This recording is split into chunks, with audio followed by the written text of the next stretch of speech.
Oh, that's a great way to start. Oh, it was muted, so only you heard it, but that was a good burp. Oh dear, how you doing, my friend? Happy Oh, Wednesday. glad to be here. You're all class stuff. You're all class. You know it. Nothing but. Yeah, I appreciate you not only showing up for this, but a very last minute. I hit you up and you're like, "Yep, I'm down today," which is awesome. Yeah, I'm happy to be here, man. I was tickled pink that you decided to have me on and do some stuff and talk about things. I'm just happy just to hang out, friend. Yeah, I appreciate you big time. Yeah, because I feel like it's been like we talked the most when we were both running Super Castlevania. Of course, running the same game Hmm. is gonna bring people together always. Um, but yeah, you have the greatest voice on Twitch, so this is a Oh, pleasure come for on, all of stop. us. It's facts. I appreciate that a lot, but no, there's a lot of good folks out there. I mean, you have a great voice, very calm, very soothing. It's nice to the work lurk, man. It's a strong work lurk. I appreciate it. Yeah, I try to keep the work like vibes going. I mean, we're very similar. We're the same height as well, right? Yeah, We're basically it's so weird. It's so weird. We're on opposite ends of the country, but very similar in all ways. similar facial hair, classes. Yeah, same Yeah. wonderful hairstyle, hands down. But we have a bit of that baritone voice, but you're more slender and athletic, and I'm built like a fridge. Sometimes at jujitsu, I wish I was built like a fridge. Oh man, but yeah, I mean, a big reason I wanted to talk to you is the Final Fantasy stuff, but we'll get to that. Um, Cool. First thing I love to ask everybody is what your first video game memory is. Oh Um, man. Memory's such a weird thing. Yeah, so I'm just curious, like, if you can recall what your earliest game memory is. Well, going back a ways, like I remember I got my start playing games in the first way. The original NES, Super Mario Brothers 1 was the first one I ever played. But back then, when I was a kiddo, I held the controller upside down. I didn't hold Interesting. it right. And I don't know why my brain didn't make the connection. Nobody corrected me. I played games like that for at least 2 years. That's Um, crazy. and completed games like that. If I try to do that today, I don't know how I do, but yeah, for some reason my brain's like, yeah, I hit left and I walk right. Okay, cool, that makes sense. Uh, so I was a little awkward and off to begin with, but I remember doing that, but just getting so into playing games and stuff like that. I used to go over to my grandparents' house, and I had a bunch of cousins, and we all played games and stuff together. My dad was big into games and stuff too, so me and him had a chance to play a bunch. We had a Commodore 64 growing up. He had his old Atari and ColecoVision with the expansion. So here's something that some people may not know. ColecoVision had an expansion that plugged into it that you were able to plug Atari 2600 games into. So you had like two consoles in one. You had the ColecoVision and the Atari 2600 in the same unit. And I remember checking that out and going through his stuff of games, and like that was like my early formative years, man. And just from then on, it was no looking back. That's so cool that your dad also was into games. The Coleco thing too. It's interesting that I can't think of any other. I mean, the closest I guess would be the Blamecast stuff, but that wasn't official. They Right. yeah, but like, I mean, Genesis had the adapter that allowed you to play Master System games. You could play Master System games on your Game Gear, but cross company is kind of wild. Well, this is like the formative years of gaming, and this is like Hmm. where it was kind of the Wild West. And I think that that adapter did actually cause a bit of a lawsuit because it's like, well, why buy an Atari 2600 when you can buy the game adapter from ColecoVision? Oh wait, that's cutting into our profits and our project, margins and stuff like that. So Atari's like, I have a problem with that, and I think Yeah, that's what kind of rightfully shut that so. down. Yeah, pretty It's weird. it's probably the reason why we don't have Game Pass on PS5.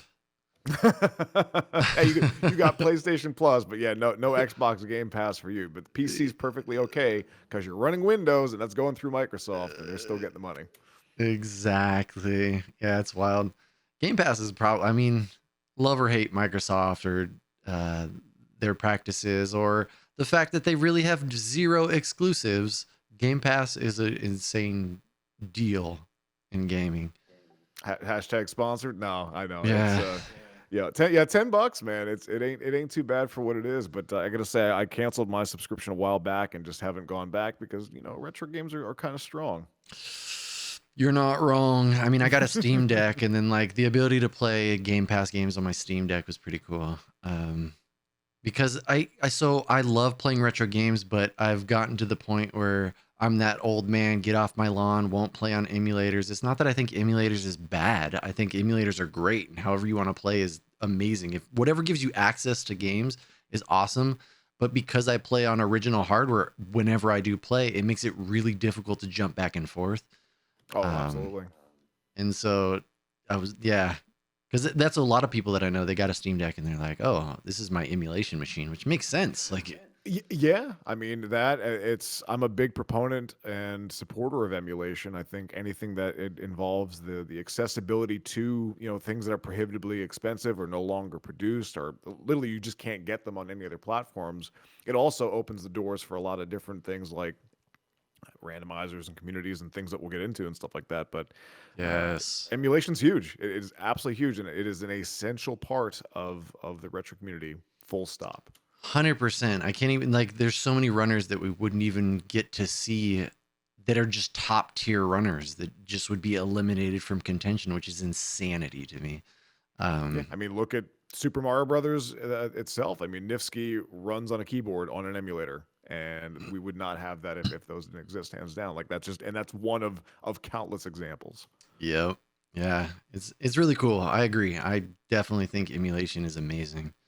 Um, for me it's like a nostalgia thing. That's all it is. The only reason I generally play on original hardware is like really emotionally driven. There's no logic behind it at all. Like the knowing that I'm playing on the hardware is enough for me. Some people strive for the authenticity. I mean, other folks like top tier speedrunners and even lesser runners as well. They'll be like, hey, I got to use OG hardware. I got to have that OG controller. It's got to be on a CRT. You have to have that pure experience. And I mean, you're reducing lag frames and stuff like that. Or not lag frames. You're reducing latency Input. and input lag. Yeah. Input lag. Yeah, because it is very much noticeable in emulation, even if it's fairly decent. You're still dealing with that because I got to say, man, I've messed around with a Mister on a CRT or a PVM, and it is night and day difference between me running Castlevania 4 on an emulator versus on a CRT like the way it was supposed to be. The Mister, we talked about this a little bit before we went live. The Mister changed a lot of things about how I thought about games. I always tell everybody my biggest regret with the Mister was not getting one sooner. Oh yeah, yeah, definitely. That's wild. Yeah, it's just like, yeah, and playing it, being able to play it on a CRT or on a newer screen, and with things like RetroTink and getting next to no input lag is just, things have gotten good. Like emulation is not what we remember from when it first started. Yeah, the humble days of Nesticle and Z-SNES. I remember the first time I emulated N64 games just because you could, and Oh God, Project 64 was garbage. it was so bad and barely worked, and I had to buy a graphics card just for it because I needed something that ran OpenGL, and it was it Oh was man, wow. Yeah, we're stepping back, man. it was bad. Yo, check this out. I can run Goldeneye at 5 frames per second. Yeah, and half of the textures are missing. Oh man, Amazing. but yeah, it's great. Like the things that people are doing now, like there's that company that's creating the Super Tilt Bros. So Super Tilt Bro, who I they're saw releasing. that. Oh It's my so gosh, cool. like that could be Man, our huge, wildest dreams, man. right? To be able to play a fighting game on original hardware through Wi-Fi and get updates to the game through Wi-Fi is like, Yeah, that's wild. if we can get that in an EverDrive and get retro achievements through Wi-Fi on an EverDrive on original hardware, like I I might stop speedrunning. I'll just be retro. No, I probably won't. I'm not gonna lie to Yeah, I myself. mean, look, yeah, I mean, this is something that you're ingrained into. But hey, I gotta say, just a little fun plug here at this point is that's the Super Tilt Bros I saw on your channel at first. I saw it first there, and I was like, hey, that's real sweet, man. Yeah, they're doing some crazy stuff now. I love it. I love to see it. I love the all the love that retro consoles are still getting. There's always new stuff happening.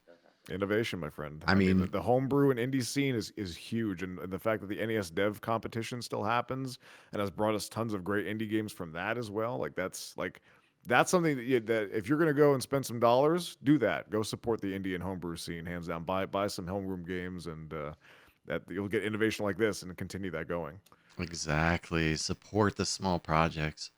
I mean, and to that point, we kind of, I mean, that's perfect segue. We have to talk about Final Fantasy Worlds Collide.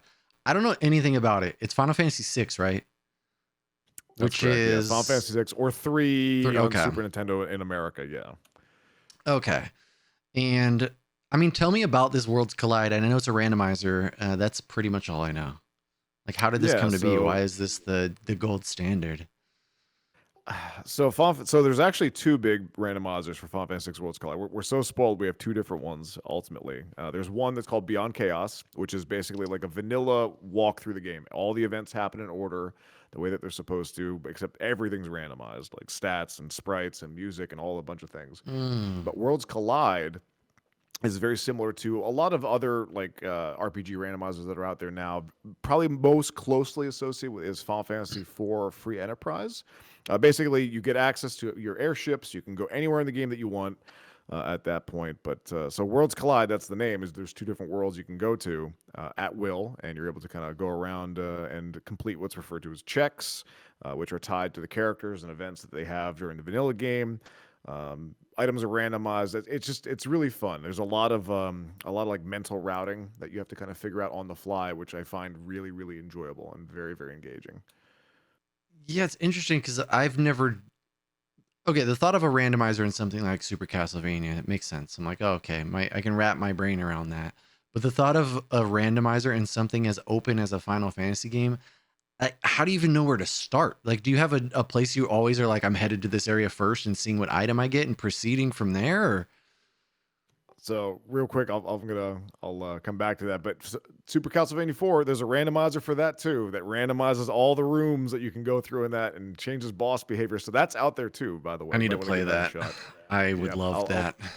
I'll hit you up with some details on that. Please. But for Final Fantasy 6 Worlds Collide, a lot of the beginning of it is you start with nothing. Like you basically have like you just have your characters at level 3. You have a random set of characters that you start with. The base standard race flags. You start with 3 characters, and the way that the game is structured, like I said, there's checks that are associated with each character that are associated with different events that happen in the vanilla game. You have just different spots you get to go. But the first like 10 minutes of every one is, hey, let's go open as many treasure chests as possible. We need to gear up and be able to actually do damage and survive stuff to beat bosses and get through things. So you're starting with nothing every time, and you're trying to build your team up to something that will survive through the entire game as well as the final climb, which is 10 bosses in a row, effectively.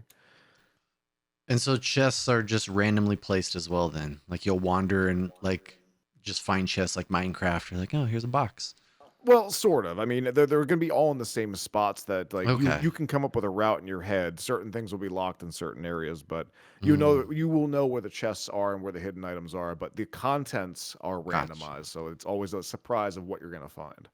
Okay. So there generally is a starting point. You're like, I know I'm going to go to this chest. And then depending I on what have I my find in starting route, there, yeah. I'm going to go to this chest. But you start with the same party, but their stats are No, that's the randomized. crazy Oh, thing. geez. Okay. Yes. Yeah, so it's you can the full thing it's entirely customizable. You can make it as hard or as easy as you want.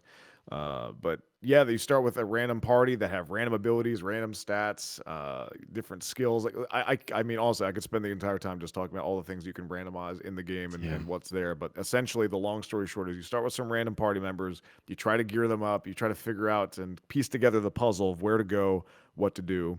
And the main goal is usually the goal is to beat the final boss. But to unlock that, you need to find a certain number of characters, and you need to find what's referred to as magicite or espers or things that teach you spells in the game. So the Okay. base race set is find 6 characters. You start with 3 of them, and you need to find 9 pieces of magicite to get through. We're gonna get real nerdy, real fast with this Yeah, stuff. that's I'm sorry. crazy. Nah, you're good. That's why we're here.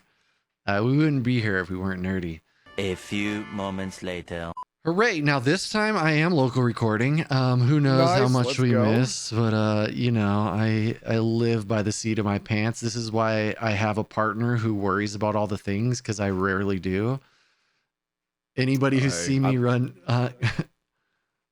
anybody who's seen me run TMNT knows, like, I go for all the things. No, I don't care if it works or doesn't, because eventually it'll work, right? full send. Full send every time.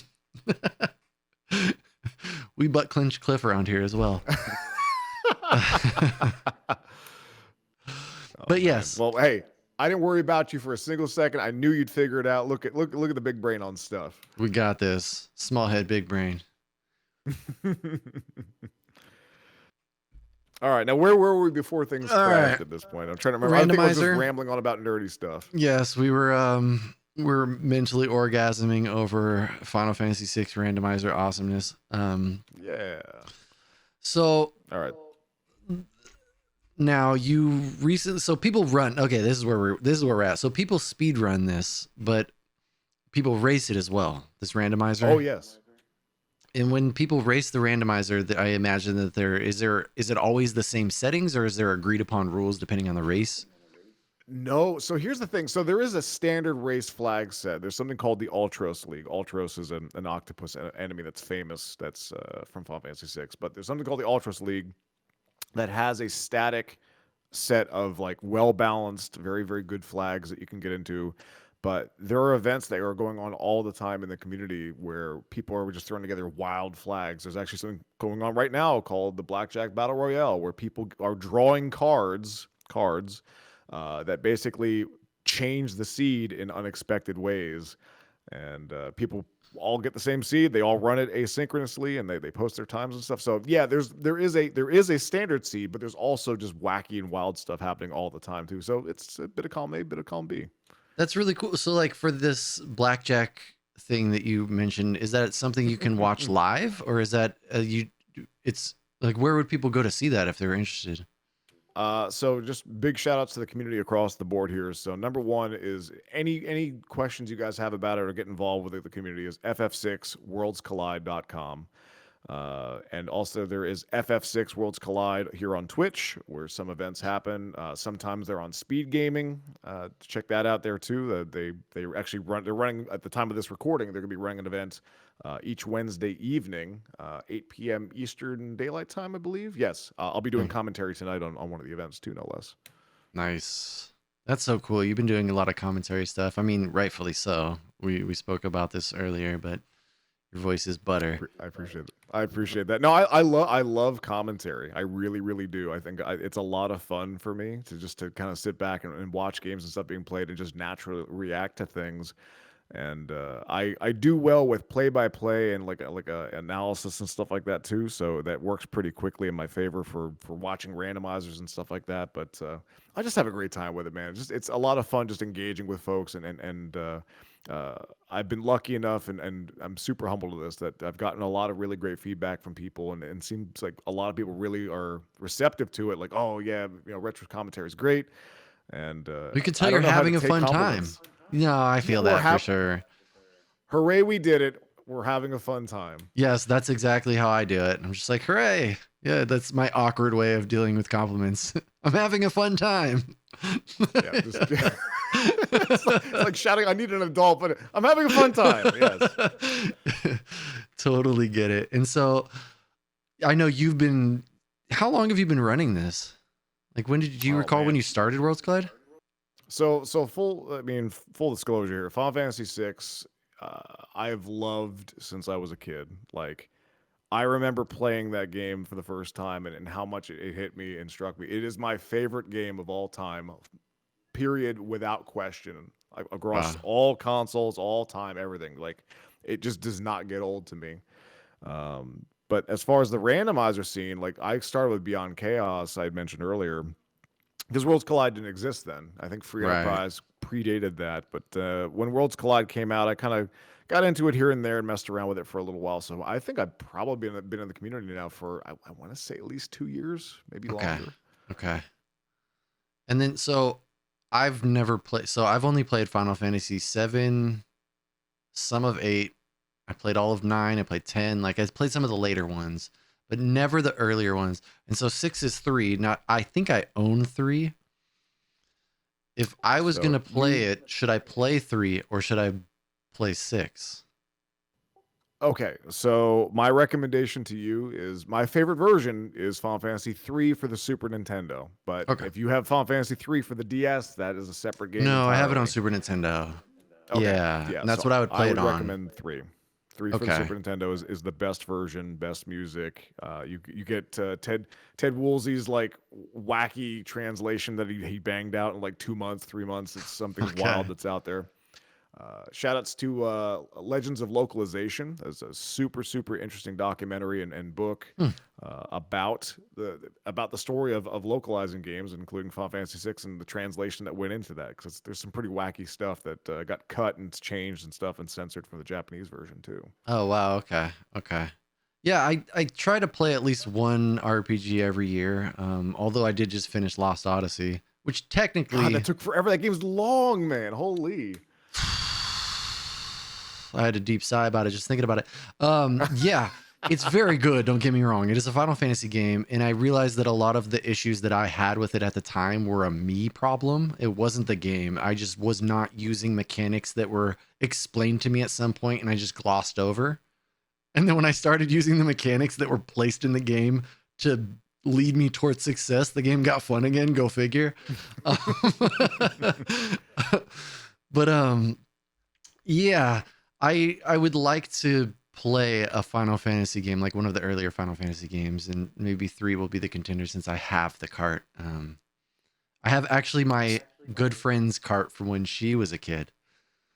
Oh wow! I wonder if there's still some old saves and stuff on there. That was like my favorite thing growing up is going to Blockbuster and like getting a game on the weekend. And back when we had like battery saves, like you could like see other Yes. people's saves that rented the game. And like, oh, they changed the names, or where are they? What equipment do they have? It was like peeking into the future. It was kind of fun. Yes, I love it. Yeah, or just yeah, because you could load up their like, oh, I didn't get that far, but I'm gonna have to return the game. I'm gonna load this save and see where they. Yeah, like, Right? exactly. Yeah, exactly, exactly. So Yes. how far did they make it? And I legitimately, and maybe this is some origin story stuff. I legitimately tried to get further than people. While That's so I would good. go against other people's saves on the carts that I would pick up to see could I make it further than they did. That's Did I get to a point where I amazing. recognized where they were? I love that. Yeah, it's crazy. So the person that I got the cart from, I also have like a yellow legal pad of her handwritten notes, just like pages and Oh pages of it. wow, And I'm like, that's I'm cool. keeping these forever. Like, these are mine now. Oh man. Okay, so you've been running this for at least the past couple years, and then you recently did a challenge with a single character. I've done 2 single character challenges at this point. The first one that Ooh. I did is with Murder Child, as she's affectionately referred to, Realm. Okay. She's in the vanilla game. She's a little painter, and she has an ability to sketch enemies and stuff. But the reason why she's referred to as Murder Child in the community is that her magic power is really high, and Okay. Okay. magic is very busted in Final Fantasy VI. It does tons and tons of damage. So that was a walk in the park. That was like it was pretty easy to do that from start to finish. I had all the tools in my disposal and got through that relatively quickly. And I finished it, and someone in chat, a community member, Honeydew, is like, GG. When is Umaro? Umaro is the Yeti, and like Okay. he's like Okay. Umaro when, and I'm like, how about now? And I rolled up the seed, and we started it that night, and Dang. and I didn't do any planning, didn't do any research into it. Just like, you know what, we're gonna roll up a seed with the base standard race flag sets, again referred to as Ultras League 3. So we rolled that up. We just changed one little thing it was a guarantee that you started with the Yeti, Okay. and we Right. tried Makes that out. sense. the reason why this one is such a challenge over, oh, so okay, you're using a different character. What's the big difference?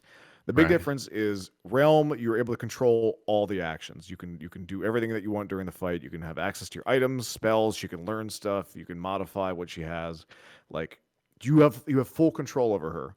Umaro is a berserker.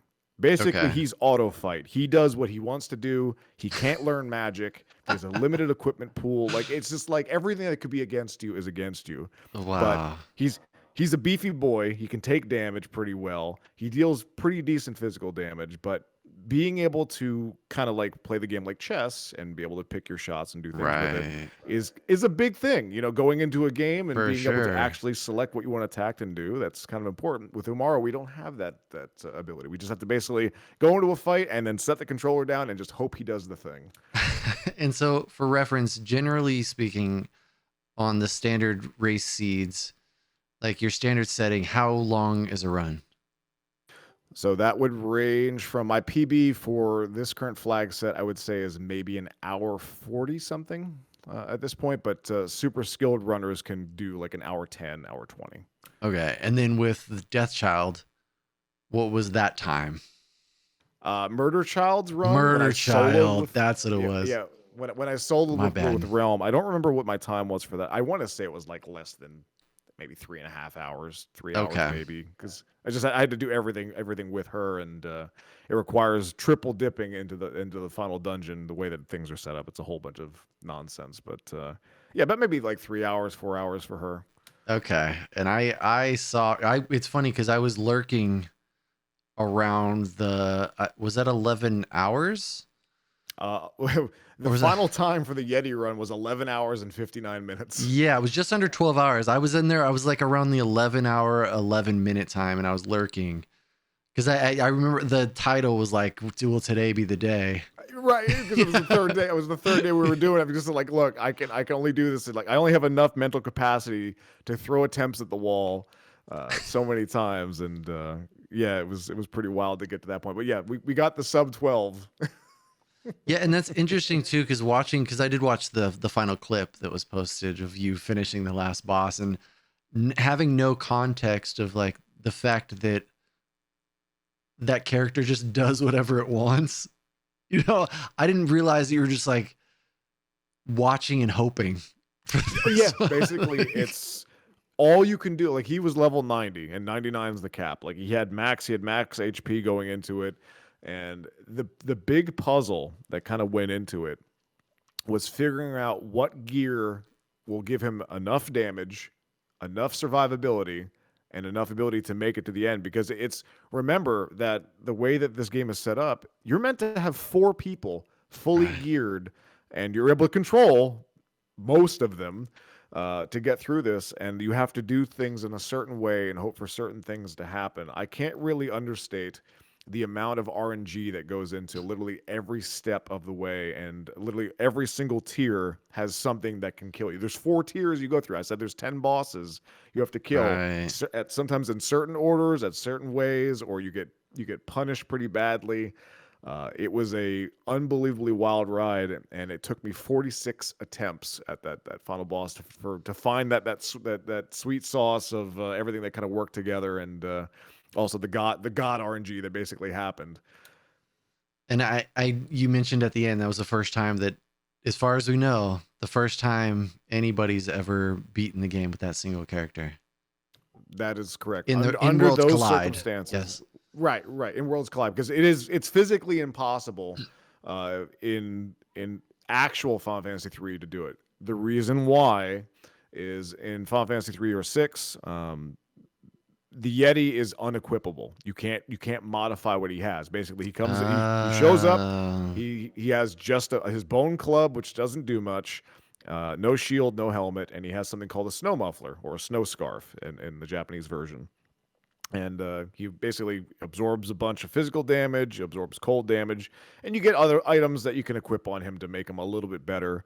But in the randomizer, we've unlocked that, and you're able to mm, actually full equip him out, and that's what makes this possible. That we can actually give him enough gear to get over some certain challenges and things that kind of go in the way there. But it's still, even with a randomizer, the final climb that you go through is exactly as it is in the vanilla game. Same strength, again, meant for 4 people, and we're going through it with someone we can't control, and just kind of like letting them like wind up the key, and just let them go. And that's crazy because like so throughout the run, I mean, obviously the final boss and the climb I'm unfamiliar with, but I don't know what the climb entails, which I'd like to touch on as well. But Sure. did you did it mostly feel like it was going to be a grind from the get, like with the random nature of just that character? You know what I'm saying? Like, did every fight was like, well, shit, is this gonna work or not? Like, That's a rare curse word from you, my friend. My goodness. Wow.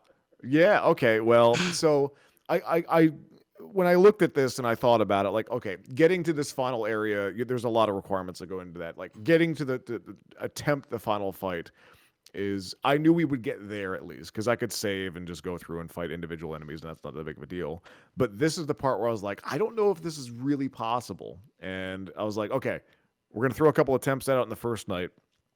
And we did. I'm like, oh, watch, we're gonna get it on the first try, and we got shut down like pretty much right away. I'm like, okay, well, this doesn't look great. So let's see what we can do. And then I started recording on stream all of the loadouts of what I was doing and what killed us on that run. That's how I know it was yeah. 46 attempts, because I counted every single one that we did, just to kind of see, well, is there any trends in the data? Is there anything that's getting us further? What's a better thing to do? And obviously we have people in chat kind of throwing ideas in about what to do next and how we wanted to go things. And yeah, it's just the way that the final climb works is there's 4 tiers. The first tier has 3 things you have to kill. The second one has 4. The third has 2, and there's Final Kefka all the way at the very, very top of it. But literally every single tier has something that can throw throw a huge wrench in the works, be it bad status effects or instant kills and other weird stuff. Just a lot of really gnarly things that we could run into at this point. And since I couldn't control anything, he can't heal, he can't do anything on his own without certain things. It was just like, well, we'll just try to gear him up as best as possible, and then we pray to RNGesus. Wow, it's we've been watching that show old enough, and I wonder if that's how the parents feel when they send their kid on an errand. I'm not familiar, but I think that you can probably liken that to anything in parenthood. If you send your kid to go off and do something, like even like, hey, go get me some milk at the store or something like that. It's RNG if he's going to come back with it. Yeah, that's what it is. It's basically a show that's based in Japan where they send children, like 6-year-olds, to go on errands. Oh, And I'm sure they're just like, okay, all right, perfect. like, let's see if this works out how we hoped. Incredible. Amazing. Yeah, it's great. It's like our Sunday, like, all right, this is our unwind. Let's watch something really cute before we have to dive back into reality. Oh, the Sunday scaries, man. I hate them. I hate them so much. We save certain shows just for Sundays. It's like, all right. Hey, self-care is important. It's usually that and some gin and juice. I hear that, man. I understand that entirely. But no, it's like Sunday's like this bittersweet feeling. Oh, it's the weekend. It feels so good. But then Monday's looming, and that they cast a long shadow. Yeah. Sometimes I feel bad for Monday. I'm like, I didn't choose to be Monday. We give Monday so much crap. Poor Monday. I mean, look, Garfield kind of said it best. I hate Mondays, and I swear by that too.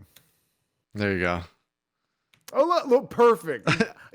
I did not even set this up. There was no planning. Like, he just picked this up. I didn't even know. It's amazing. This is called synchronicity, my friends. Good morning is a contradiction in terms.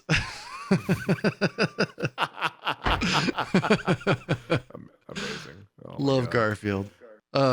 So during the climb, after each instance, there are save points though.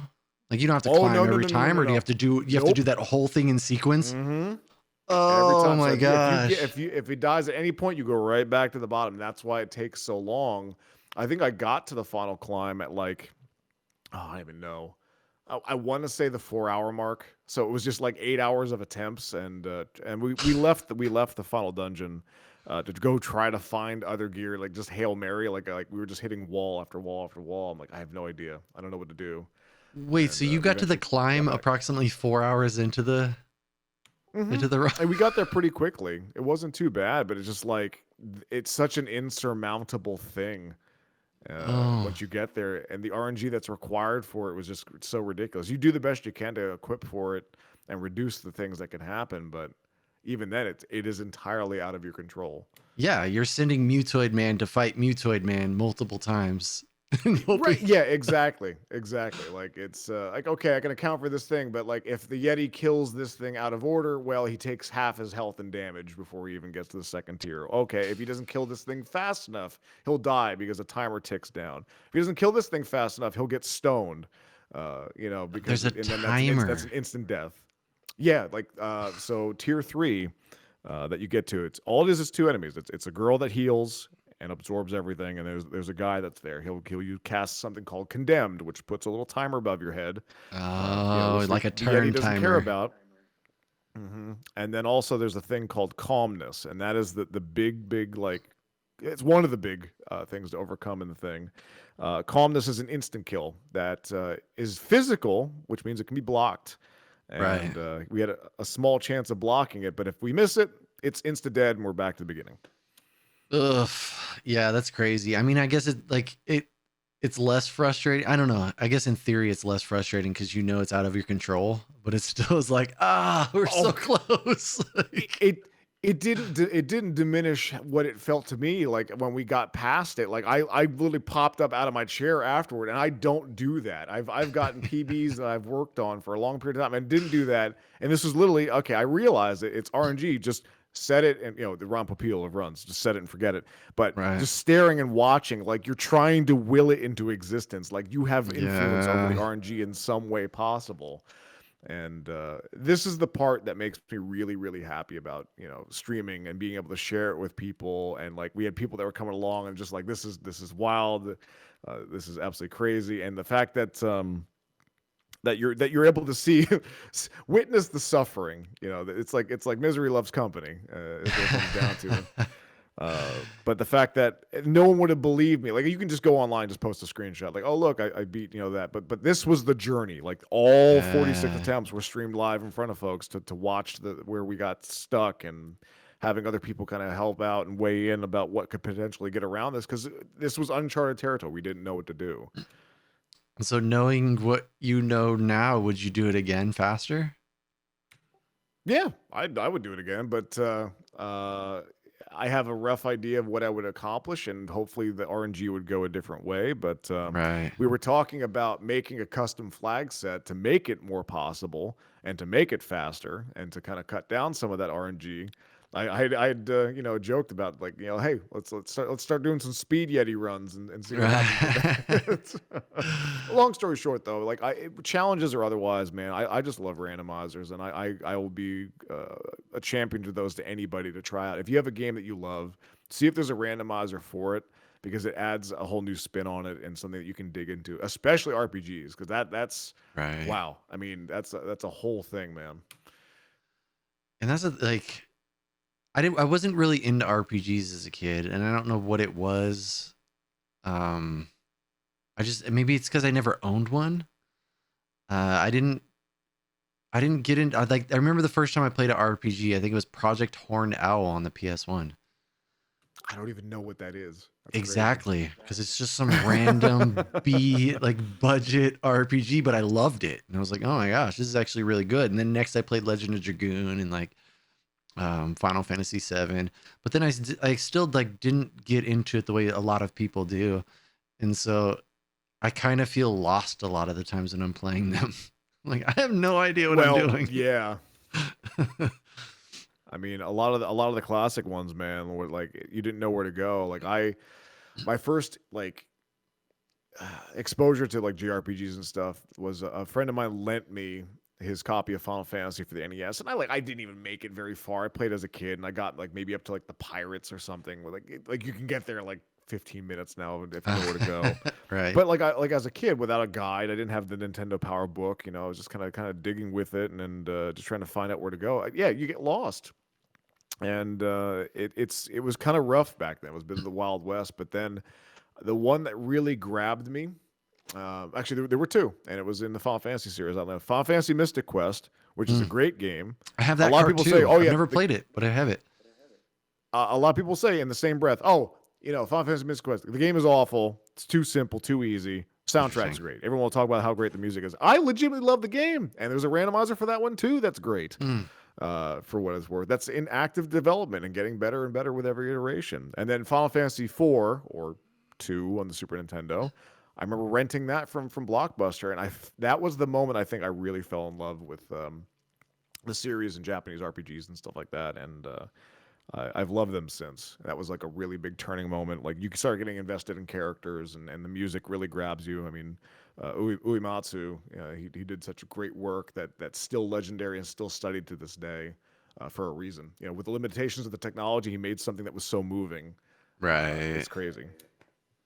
I think most recently the RPG that I really fell in love with was Earthbound. I didn't play it until an adult, and I played it and was I like, love "Holy Mother 2, man. crap, So good. that game is incredible!" Like the story's incredible, everything about it. Well, okay, almost everything about it. I hate the desert. They could get rid of that.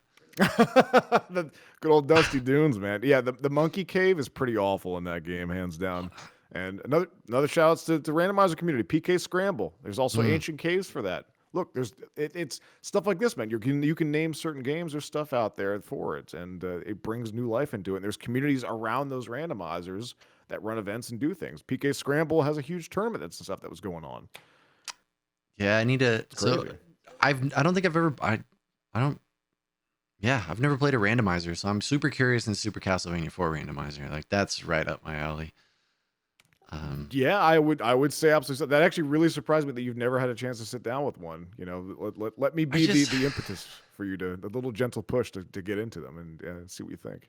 Yeah, I just like I have the things that I play. Like I do this with music too. I have the things I know I like, and then the idea of branching off and finding new things sometimes is daunting. Or I'm like, why would I stop doing the thing I already know I love? Like, but that's how you find new things you love. Like, It's a weird thing, man. But humans are creatures of habit. We like the things that we like, and we make. There's a whole like neurological thing that is way above me. Why do we listen to the same song on repeat for 2 hours on end? Because it's comforting, and we know what to expect. And it's life is chaotic. The only constant in life is change. You've heard all the buzzwords and, mm-hmm. and and quotes and stuff about it. So it's a small thing that we can get into, but I guess the same thing with why we like retro games and stuff so much. It's a throwback to a simpler time, and a lot of the nostalgia is very much baked into it. The randomizers kind of throw that nostalgia out the window while still being very pure. I mean, it's a Right. weird dichotomy between the two. But if you're looking to breathe new life into a game, look and see if there's a randomizer for the one that you like from the classic age. It's difficult to like. I think a part of it for me too is like, am I going to randomize Super Castlevania 4 when I feel like I still have so much work to do on that game? Like, Hey, look, I don't run it constantly, but it's still something right? that's just like, you know what? Let's try a seed. Let's see what happens with Yeah. it. And you're still going through the game. Just sometimes you'll go through rooms in reverse, and it makes you do things a different way, and that's good for the brain. That's actually good, Which just good for brain health, just to do something differently and think on your feet rather than just running the script that you've learned from playing the game hundreds and hundreds right. of times. Which is like a thing that I didn't learn until running TMNT was that the idea of taking breaks because you're not just running that same script over and over and over and you're repeating your same errors because you've created these negative pathways, and Yep. sometimes taking that break and remembering how to do the things without having all the doing them the wrong over and over and reinforcing bad habits, you come back and you're better. Skunky actually was the one who pushed me to be like, no, breaks are good. You should take a break. Like it's fine. And every time I've taken a break from that game, I've come back and found a new time save. Yeah, absolutely. Breaks are important because you can come back with a fresh set of eyes. We get as humans, we get tunnel vision very, very easily. We get a very narrow scope. Like, oh, I know how this works. I know I've done this 1,000 times. Well, yeah, you've done it 1,000 times the same way. So Yeah. coming back to it and looking at it a different way can give you a nice perspective. So yeah, if you are struggling to beat a threshold, don't grind yourself into oblivion. You're going to burn yourself out, and you're never going to want to touch it again. Take a step back from it. Do something else, and come back later. People that know me know that I'm actually a big fan and proponent of rhythm games. Hmm. And I've recently heard an analogy that rhythm games are like a Metroidvania, that you'll encounter something at a higher difficulty or something that you can't pass. Okay, well you come back later when you have the ability and the skills to get past it, and you'll be amazed. And sometimes same thing, take breaks. I'll drop a rhythm game for a week and come back, and suddenly I'm passing things I couldn't pass before, even though I haven't touched the game, Yeah. because something has changed. Something, the way I looked at it, the way I perceived it is different. Same applies to speedrunning. It's fun in jujitsu and anything that's difficult. Like when pandemic started, I was forced to take a long break from jujitsu, and I felt like I was apprehensive to go back. Like I had forgotten everything, and I was going to be bad. But I actually think I was better when I went back. Sure, and you had that renewed sense of eagerness that you went into it again with fresh eyes, as opposed to just the daily grind at that point. And also, I'm sure that during the pandemic, you were probably one of the folks that was like, "Oh man, I'm gonna work on the fitness at home. We're gonna get the better part." Am Oh I my wrong? gosh, you are. In theory, I would like to be, but I was like, I don't know what I'm gonna do. I'm gonna drink and hang out and use this as an excuse to do nothing. Um, which was not the move. And yeah, yeah, poor decisions were made, but I became a better person for it. Okay, fair. So that was your break. That was your break strategy. So then you came back with like, you know what? I got to get back on the straight and narrow. I got to figure this out. And you did, and you had that Yeah, renewed sense of vigor, just in a different way. So, yeah, and positivity from the negativity. it recently just happened with Japanese as well. I've been learning Japanese, and I was practicing Japanese every single day since the start of this year until when I went to Mexico. So it was like early April. April was coming up, and I was like, I've been doing it on Duolingo as well as watching YouTube videos. And a friend of mine, Pentabel, is also doing it. And I was like, you know what? When we go to Mexico, I'm just gonna let my streak lapse. And he's like, no, don't let your streak lapse. You're gonna lose that streak. And I was like, yeah, but like, am I practicing Japanese to keep a streak, or am I practicing it to learn it? I was like, I Exactly. need to Yeah. take a full Exactly. separation and not do this thing just because I feel like I have to. And then when I came back, Hmm. things that didn't make sense or weren't clicking just made sense. I was like, oh, weird. I know how to talk about time now. just, just the weirdest things, man. The way that sometimes, like, we're like, okay, we're so taught that if you want to do something, just grind. That's what you want to do. You want something, grind for it. Just don't stop. Full focus, full steam ahead. And it seems really counterintuitive, but once you learn that it's okay to take a break from something and step back and get that fresh perspective, it opens a lot of doors in a weird way, and you may progress faster doing it that way rather than just sit down, grind, grind, grind, grind, grind. And like I said, burnout is a real serious concern in many areas of life right now. Yeah, 100%. It's funny because that's how I approached every speedrun game up until TMNT. I Hey, woke you up gotta have thinking about it. something that's gonna teach you. Yeah, I woke up thinking about whatever game I was speedrunning. I would find every single moment that I could to try to practice a thing or, do a thing that I thought maybe I had an idea, and it was just consuming my everything. And then Skunky put out that bounty for TMNT, and I started playing the game, and I was like, wait, there's a better way.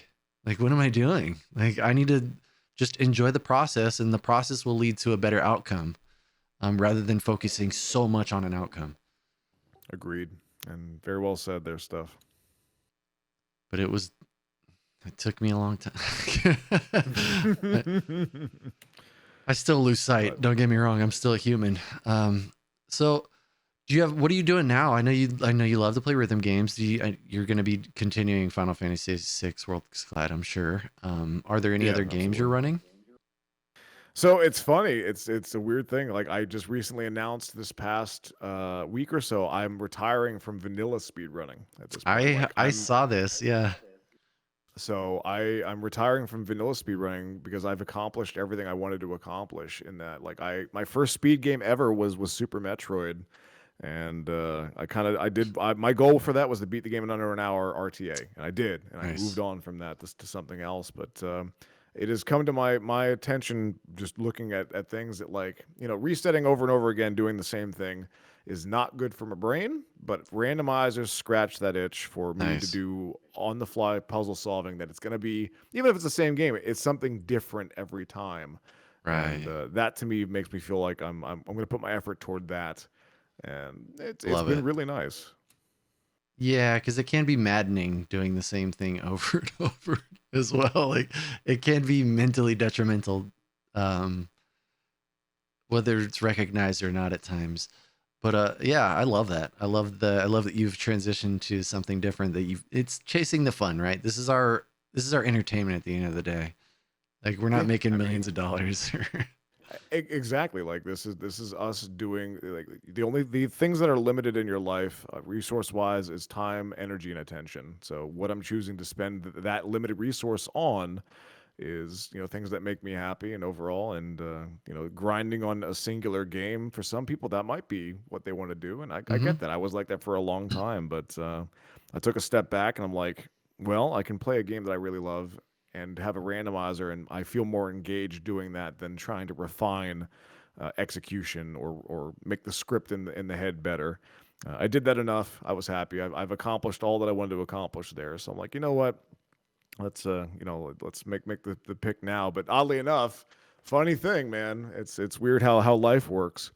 There's going to be a convention in Pennsylvania at the end of June called Too Many Games, and they're like, "Hey, we want to do a speed run showcase at that. Submit your runs now." And I'm like, "Okay, fine."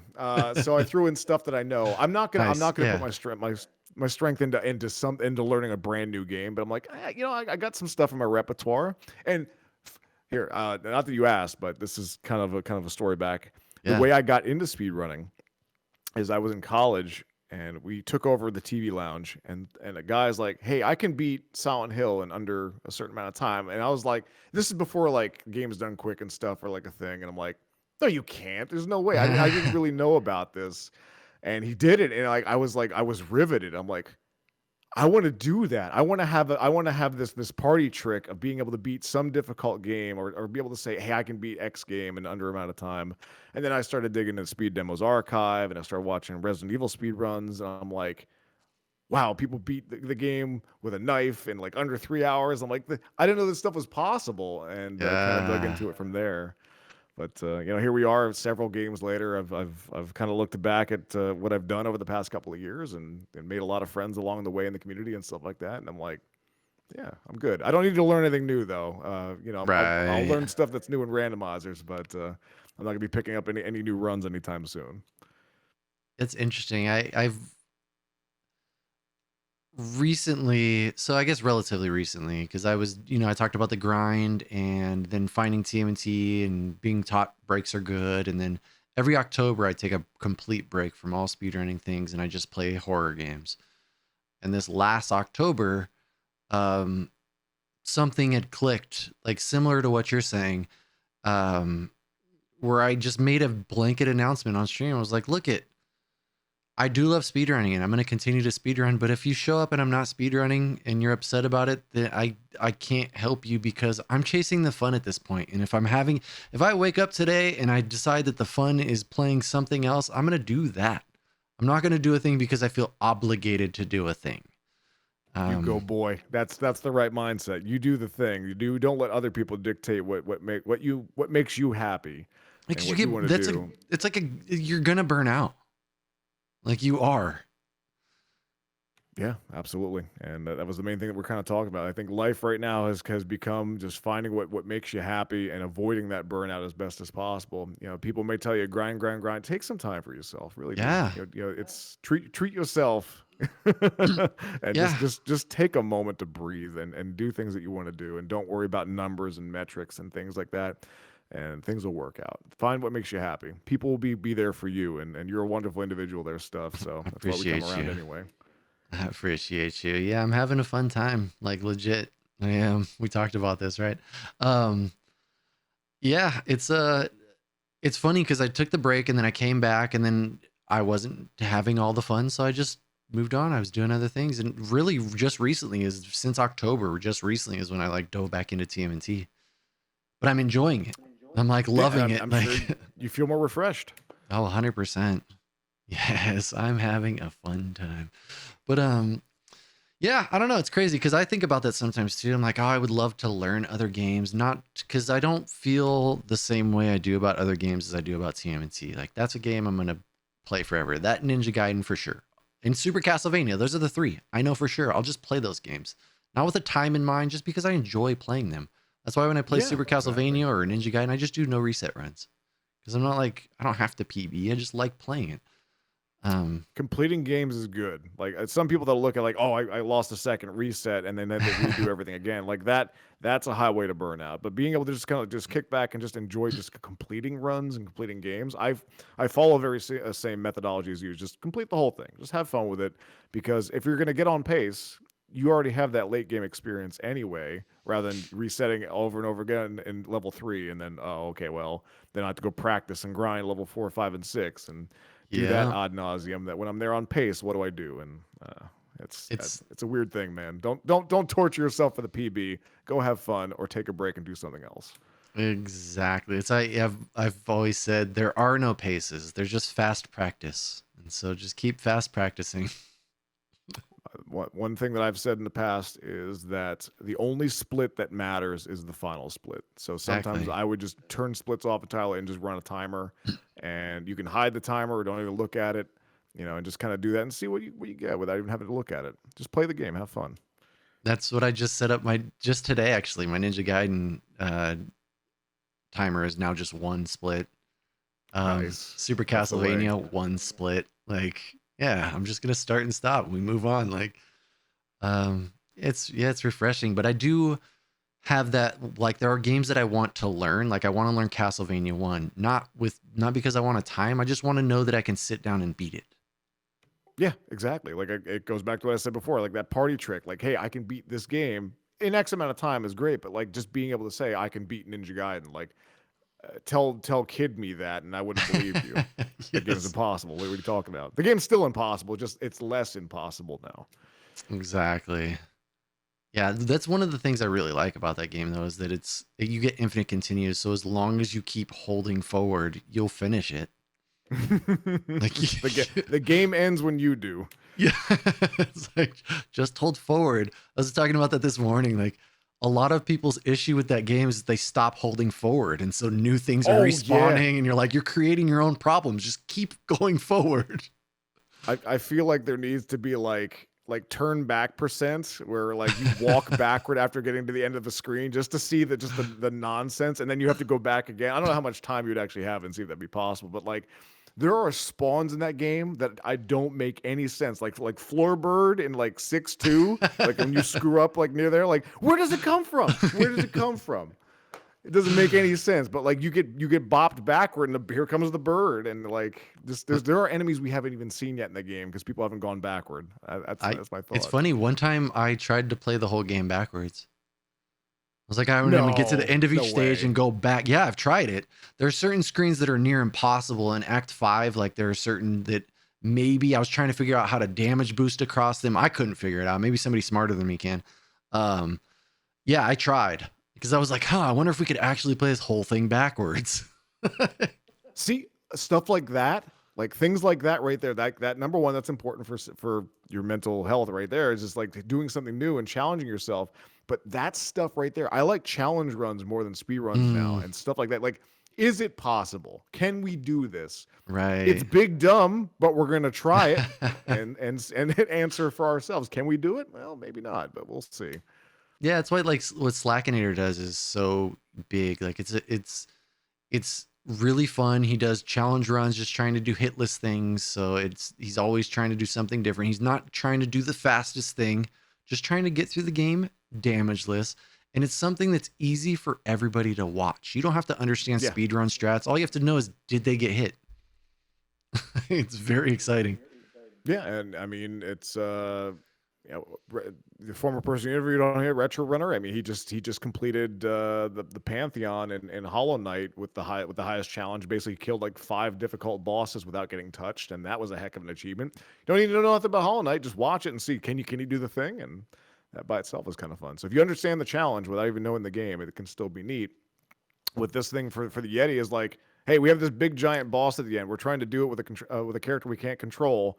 And we had people there that were just hanging out, just watching this, and like they were learning. They like a few people would say, "I don't know what's going on, but this is hype." Like, to be fair, I don't either. The only one that does is Yeti, and we just have to hope they figure it out. Yeah, put the controller down. Put the hands up because I couldn't do nothing at that point, man. It's so funny because at some point I played, like, there were fights in Earthbound because you have the auto option. Yep. And I would just be like, I just feel like hanging out today. So today we're just going to do all auto battles and just talk. Oh, man. Which backfired sometimes, but it was fun. Oh, yeah. They'll prioritize in weird ways, but Earthbound's pretty fun to do that with, too. Yeah. It's such a great game. I can't talk about it without being mad about the desert. It's not so much, the monkey cave is annoying, but I think the thing I dislike about that area the most is random heat stroke. You're just walking around. You're like, oh, I need a towel now. Cool. So something that I'll kind of chuckle about a little bit is that there is I don't know if you ran into it in your playthrough or not, but there's a status ailment in that game called homesick. Oh, yes. Where Ness will miss his mom, and he'll think about his dog and stuff like that. And the only way to cure it is by calling your mom outside of battle. And if that strikes when you're in a spot where you don't really have access to a phone, and Ness will randomly stop fighting. Kind of a problem when he's your main damage dealer at times. Yeah, the homesick thing was not great. And especially because I didn't know at first. I'm like, okay, you're homesick. Cool. Yep. And I didn't know until I went to save. Do I need to travel all the way back? Like, what do we do? Yeah. I was like, oh, I just kept going. And then eventually I would go to a save point because you have to go to the phones. I'm like, oh, I can cure my homesick here. Like, okay, we're good. Hey, that's a good segue here. Another thing I'll say about randomizers that makes them great is, like I said before, Final Fantasy VI is my favorite game of all time. Full stop. I have learned more about the game playing the randomizer than I ever knew playing the game vanilla, because you run into situations you're never put into in the vanilla game. You'll run into stuff you've never seen before. So one other thing is, like, if you love a game and you want to learn more about it, a randomizer is a really great way to get experience with stuff that you never even knew. And it'll show you some fun things to get you in situations you've never experienced before, too, which is cool. It's like Kaizo hacks are similar. For SMW, yeah. Yeah, or just like there's that Ninja Gaiden one that I really loved. Oh yeah, true. I probably liked it more than anybody else because I'm a freak. I just love the way Ryu moves in Ninja Gaiden 1. So you could just put that character in anything and I'll enjoy playing it. Yeah, I don't know. Cool, man. I played a Super Castlevania Kaizo at one point. Yeah, there's a couple ones. It was one that was like a reskin that I don't even know if it finished or not. That like they turned into like it was set in the Crusades and stuff like that. I don't know if it came out. I didn't play that one. It looked wild. It looked wild. That game is so good. That game checks all the same boxes for me as TMNT does. It's like the right amount of difficulty, the right amount of RNG, the right amount of tech. Like, it uses the whole controller. I mean, granted, you only need 2 buttons on the face buttons, but gosh, yeah, movement tech in CV4 is just chef's kiss. It's satisfying. It's a weird thing with that game where CV4 is one of the easiest casual games to go through in the series, because you can whip in 8 directions, the cross shreds everything. It's great, and like you get unlimited continues. It's awesome. But as soon as you flip that switch and like, I want to try to complete this as fast as possible, it changes into an entirely different game. Yeah, and a lot of challenges come up too, and it's pretty wild to see that flip where it goes from being one of the easiest Castlevania games in the series to one of the most difficult speedruns in the entire series to do well. Like, getting deathless runs is very, very difficult in CV4 because you can die on pretty much any screen. There was a while I was trying to do damageless runs of that. And I would love to go back to that. My PB was 9 hits. Mine was 8. That game is awful. Yeah. Hey, you got me. Yeah, my PB was 8. And I was like, it's that same thing where every time you're like, I know I could do better, because the hits always feel dumb. You're like, oh my gosh, really? A bat? I got hit by a bat. Welcome to Castlevania 4. That's why that game has still not been done fully damageless, because of stuff like that. Because it's a long game. That's 11 levels to do perfectly, and with peril everywhere. And also you have stupid stuff like Puexel and Slogra that can just tag you for no reason. Powexel and not I mean Slogger's a pain in the butt as well, but Powexel and what's it called? I mean the mummy would get me sometimes randomly too. I'm like, I hate you. You're just getting bad mummy patterns and not being patient. But no, the bat fight was probably the worst. Yeah. That was the worst. Like I'd get their damage. I think the furthest I got without taking hits was 9-1. And I was like, but then I get excited and then I make stupid decisions. Yeah, and then also trying to do the Dracula fight without getting tagged too. You have to do things like it changes how you Pause approach strats, the game yeah. in a different way. But yeah, learning to like jump down whip or I love it. But once again, it's like the challenge runs, and then it makes you a better, like you understand the game in a different way, like you were saying. Absolutely, that's why I highly recommend that too. Is there? I wonder if there's a TMNT randomizer. There's got to be, right? Hey, go look, see what you can do. And if there's not, I mean, if there's a big enough thing in the community, there are so many talented, intelligent people that are out there that are passionate about these games that make this possible. It takes a village, though. Very, very rarely is it one person working on a randomizer when a community rallies around it. Throw it up on GitHub, get the open source worked on, and people start doing some crazy things. Like even with the Final Fantasy VI Worlds Collide community, the initial creator of the game, oddly enough, his name was Atmatech. He vanished, and vanished, and then the community's like, we love this game so much, and people rallied around it and branched it, and has continued active development on it, and it's become the game that it is today. I love that. The initial creator, and because it takes a village, community is important, and open source is amazing. I'd recently covered a CV2 randomizer, a very in-depth CV2 randomizer that was super well done. I would like to beat CV2 at some point. I don't think I'd ever run CV2. Personally, I won't run anything that I have to farm. If there's farming involved in the run, I'm out. Yeah, the farming in that game is real rough. I did the training wheels way of doing it. 100% glitchless in that game. I like a lot. That was a lot of fun to do. But yeah, the farming in the beginning, if you want to do things the real fast way, that's a brick wall. Yeah, I watched a lot of friends farming in Castlevania. That was enough for me. I'm like, I'll just live vicariously through you. Seriously, there are runs like I'm like, oh, I would love to learn that, and then you watch the run and you're like, I don't want to learn that. That looks awful. I'll pass. I can't remember what game. There were some games in the Big 20 that I like 2 years ago. I think it was a year or two ago. I was like, yeah, I'm gonna try Big 20, and there were some games that involved farming, and I was like, nope, I'm good. I don't want to participate that bad. I need to just hold right, please. Yeah, exactly. Yeah, there you go. Is there? Oh, Skunky said there is a TMNT randomizer. See, hey, look, like sometimes it just takes one to get you into it, and you can dig into it. But like, there's surprising randomizers that are out. There's a huge list, and almost, quote unquote, almost every retro game has some kind of randomizer that's out there. Like, I love the game The Guardian Legend.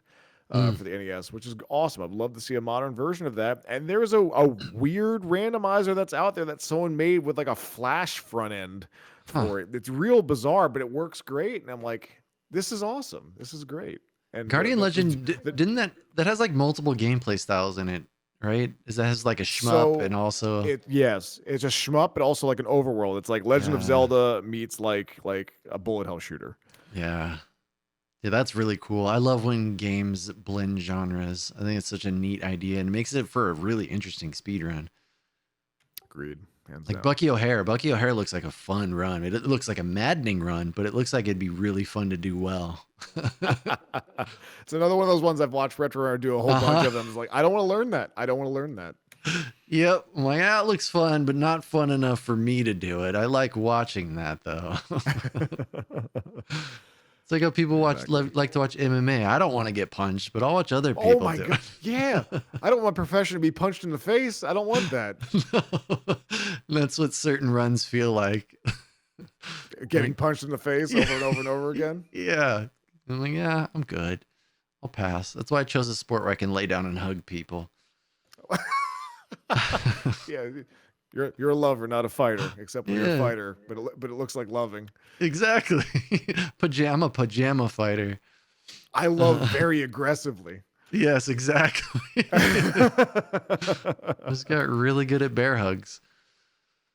Oh man. Yeah, it's interesting. Like anything that is difficult to do has like a crossover in the Venn diagram.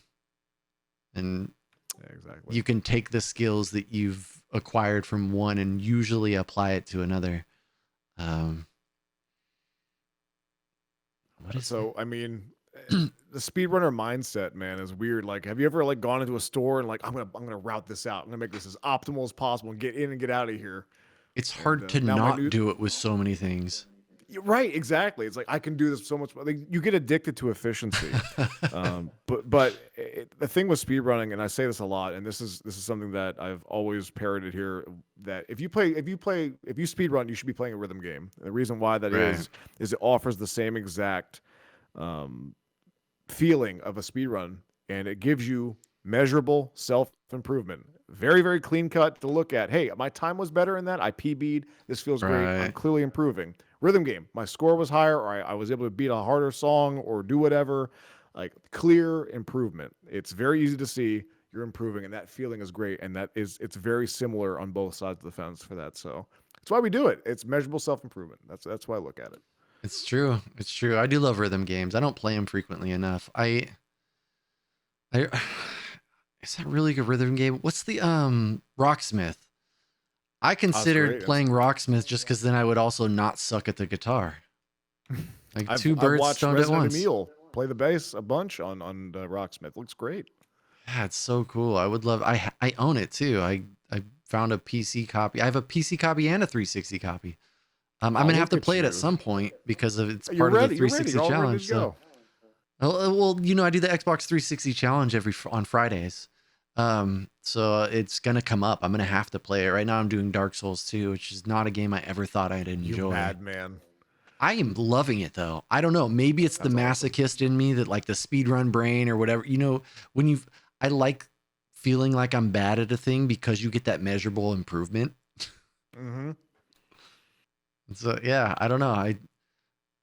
I've played Souls games, but I've never beaten a Souls game. I've just like dabbled in them. So this is the first one I have to beat now, and I'm loving it. You will soon enough, from what it sounds like. You're a determined individual. I know that you will.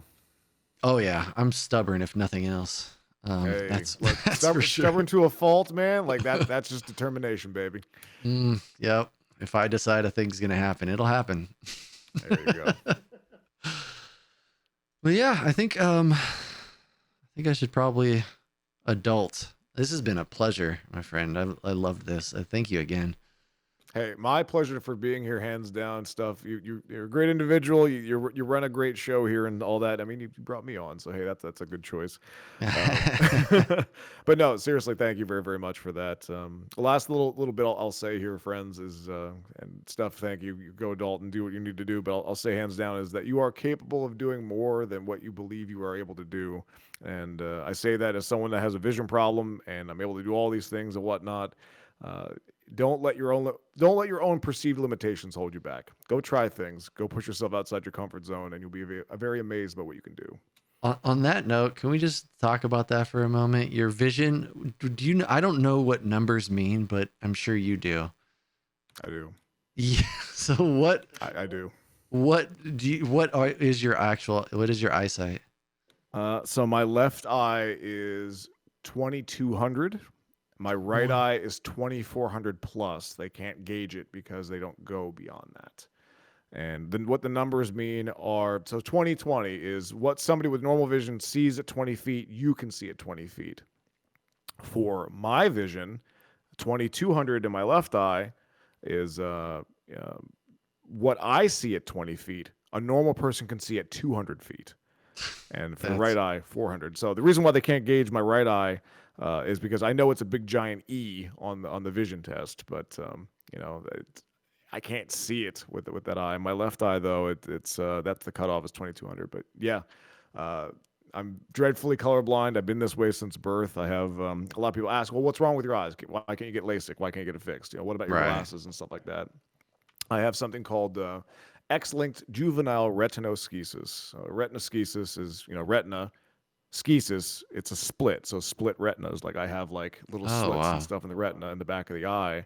and that's the part that takes light in and also feeds visual feedback and information to the optic nerve, and basically interprets the image that you see.